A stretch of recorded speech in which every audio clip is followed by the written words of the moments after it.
Francesco José de Goya y Lucientes, nacido el 30 de marzo de 1746 en Fuendetodos, España, es considerado uno de los pintores y grabadores más importantes e innovadores de la historia del arte. Su obra marca la transición entre los antiguos maestros y el arte moderno, influyendo en generaciones de artistas con sus vívidas representaciones de la naturaleza humana, la sociedad y los tumultos políticos de su tiempo. La carrera de Goya abarcó desde el rococó del siglo XVIII hasta el romanticismo de principios del siglo XIX, y su desarrollo como artista refleja los dramáticos cambios en la cultura española y europea durante este periodo. Infancia y formación.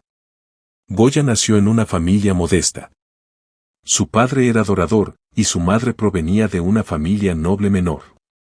A temprana edad, Goya se trasladó a Zaragoza, donde comenzó su formación artística bajo la tutela del pintor local José Luzán. Su tiempo con Luzán expuso a Goya a los fundamentos de la pintura académica, principalmente a través de la copia de obras de los antiguos maestros. Sin embargo, Goya era inquieto y ambicioso, deseoso de expandir sus horizontes más allá de Zaragoza. En 1763 se mudó a Madrid, donde esperaba ingresar en la prestigiosa Real Academia de Bellas Artes de San Fernando. Sus primeros intentos de obtener una plaza en la academia fueron infructuosos, pero perseveró, absorbiendo influencias de pintores prominentes de la corte española, entre ellos Antón Rafael Mengs y Francisco Valleu, cuya hermana Goya se casaría más tarde. En 1770, Goya viajó a Italia, un rito de paso para muchos artistas aspirantes. En Roma, estudió el arte clásico, pero a diferencia de muchos de sus contemporáneos, que se inspiraban en los ideales pulidos del arte renacentista, Goya se sintió atraído por el poder bruto y la intensidad emocional de los maestros del barroco, como Caravaggio. Esta exposición al arte italiano profundizó su comprensión de la luz, el color y la composición, elementos que más tarde definirían su obra. Pintor de la corte y primeros éxitos. Al regresar a España en 1771, Goya comenzó a trabajar como pintor decorativo, realizando frescos para iglesias y edificios públicos. Su habilidad en este medio rápidamente le valió atención, y para 1773 se casó con Josefa Valleu, hermana de Francisco Valleu, quien era un pintor de la corte prominente y tenía una gran influencia en los círculos artísticos de Madrid. La carrera de Goya dio un gran paso adelante en 1786, cuando fue nombrado pintor de la corte del rey Carlos III. Su trabajo inicial para la corte fue en gran medida convencional, consistiendo en retratos, pinturas religiosas y cartones para tapices. Estos cartones, creados para la Real Fábrica de Tapices, estaban destinados a decorar los palacios reales y representaban escenas idealizadas de la vida española, como festivales, escenas de caza y paisajes pastorales. A pesar de la ligereza de los temas, estas primeras obras revelan la aguda observación de Goya sobre el comportamiento humano y su habilidad para capturar las sutilezas de la emoción. Los retratos de Goya de este periodo también le trajeron gran aclamación. Tenía una habilidad única para transmitir la personalidad y la vida interior de sus sujetos, ya fueran aristócratas, intelectuales o miembros de la familia real. Su retrato del duque de Osuna, una de sus obras más famosas de los primeros años, ejemplifica su enfoque. El duque es representado no solo como un noble, sino como un individuo pensativo e inteligente.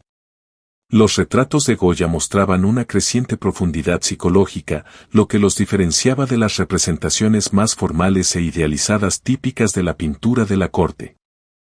Enfermedad y las pinturas negras. En 1793, Goya sufrió una grave enfermedad que lo dejó parcialmente sordo y afectó permanentemente su perspectiva sobre la vida y el arte. La causa de su enfermedad sigue siendo incierta, con algunos historiadores especulando que fue resultado de sífilis, envenenamiento por plomo o un derrame cerebral. Cualquiera que fuera la causa, el trauma físico y emocional que Goya experimentó durante este tiempo marcó un punto de inflexión significativo en su carrera. Su obra se volvió más oscura, introspectiva y crítica del mundo que lo rodeaba. Durante este periodo, Goya comenzó a producir pequeñas pinturas de gabinete que se desviaban drásticamente de las idealizadas representaciones de la vida española que habían caracterizado su obra anterior. Estas nuevas obras, como La Casa de Locos, 1794, y Corral de Locos, 1794, ofrecían visiones sombrías del sufrimiento humano y la locura. El creciente desengaño de Goya con el mundo que lo rodeaba es evidente en estas obras, que reflejan las turbulencias políticas y sociales de España a finales del siglo XVIII. Su cambio hacia temas más oscuros culminó en sus pinturas negras, una serie de murales que creó en las paredes de su casa, conocida como la Quinta del Sordo, entre 1819 y 1823.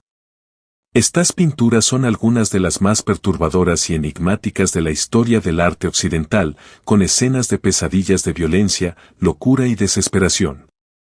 La más famosa de ellas es Saturno devorando a su hijo, que representa al mito de Saturno, o Cronos, devorando a uno de sus hijos. La brutal imagen y la intensa emoción del cuadro han sido interpretadas como un reflejo del tormento personal de Goya y un comentario más amplio sobre la crueldad e irracionalidad de la existencia humana. Los desastres de la guerra y el desengaño político. El desengaño de Goya no fue solo personal, sino también político. A principios del siglo XIX, España vivió un periodo de profunda inestabilidad, marcado por la invasión napoleónica de 1808 y la Guerra de la Independencia, que duró hasta 1814. Goya, que inicialmente había sido partidario de los ideales ilustrados y de las políticas reformistas de Carlos III, se desilusionó cada vez más tanto con la ocupación francesa como con la restauración de la monarquía española bajo Fernando VII. En respuesta a los horrores de la Guerra de la Independencia, Goya creó una serie de grabados conocidos como los desastres de la guerra, 1810 a 1820. Estas obras representan la violencia brutal y el sufrimiento infligido tanto a soldados como a civiles durante el conflicto. A diferencia de las representaciones tradicionales de la guerra, que a menudo glorificaban el heroísmo y el sacrificio, los grabados de Goya son crudos y sin concesiones en su retrato de la crueldad, el caos y el sufrimiento humano. La serie no fue publicada durante la vida de Goya, probablemente debido a su contenido políticamente sensible, pero ha sido reconocida como una de las declaraciones antiguerra más poderosas en la historia del arte. Después de la guerra, Goya se retiró cada vez más de la vida pública. En 1824, ante la persecución política bajo el régimen represivo de Fernando VII, Goya se exilió voluntariamente en Burdeos, Francia, donde pasó los últimos años de su vida. Durante este tiempo, continuó pintando y dibujando, aunque su producción fue menos prolífica.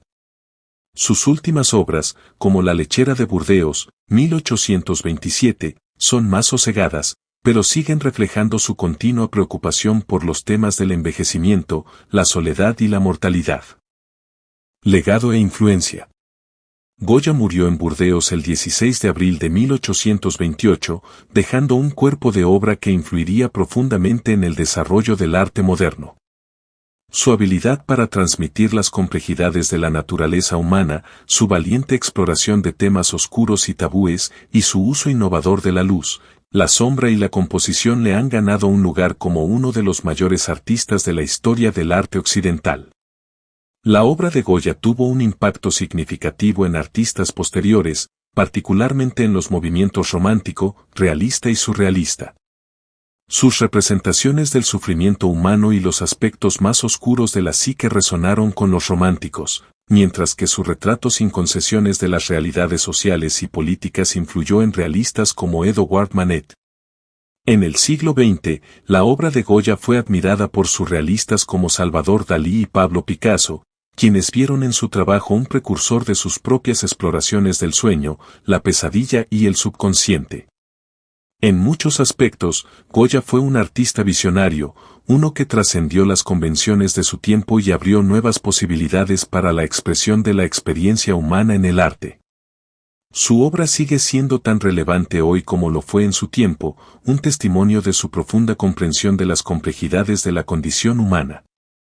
Goya no solo fue testigo de un periodo tumultuoso en la historia de España y Europa, sino que también fue un cronista visual de los aspectos más oscuros de la vida humana, tanto a nivel personal como colectivo. Su capacidad para reflejar tanto la belleza como el horror del mundo lo convierte en una figura única en la historia del arte. A lo largo de su carrera, Goya mantuvo un enfoque que desafiaba las normas establecidas, adelantándose a su tiempo en muchos aspectos. Su legado, más allá de su técnica y estilo, reside en su compromiso por explorar la verdad, por más incómoda o dolorosa que fuera. Este enfoque influyó y sigue influyendo en innumerables artistas que, como él, buscan usar el arte como un medio para confrontar la realidad en todas sus facetas, desde la luz hasta la oscuridad.